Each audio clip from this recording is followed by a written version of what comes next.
हा व्हिडिओ शेवटपर्यंत नक्की बघा. कदाचित तुम्हाला ही गोष्ट कळेल ह्याच्यामुळे, की ती व्यक्ती तुमच्या आयुष्यातून का तुमच्यापासून लांब गेली आहे. आपल्याला बऱ्याचदा असं वाटतं, की जेव्हा एखादं संकट येतं आपल्यावरती किंवा काय आणि व्यक्तीची खरी रंग दिसायला लागतात, खरी रूपं दिसायला लागतात. मग आपण कुठेतरी ह्याच्यामध्ये देवाला सुद्धा दोष देतो, त्या परिस्थितीला दोष देतो आणि आपण हे म्हणजे माहितीच करून घेत नाही किंवा जाणून घ्यायचाच प्रयत्न करत नाही, की कदाचित ती व्यक्तीच चुकीची आहे किंवा काय.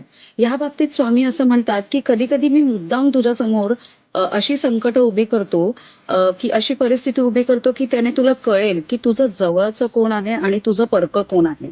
आणि हे स्वामी म्हणतात कळणं खूप गरजेचं आहे. कारण माझं तुझ्यावर सतत लक्ष आहे. त्याच्यामुळे तुझा म्हणजे जवळचं असण्याचं नाटक करणारे आणि तुझ्या खरंच जे जवळ आहेत, ज्यांना खरंच तुझी काळजी आहे, हे लोकं मला खूप चांगले माहीत आहेत. त्यामुळे मी अशी काही परिस्थिती तुझ्यासमोर उभी करतो, की जे तुझ्या खरंच जवळचे आहेत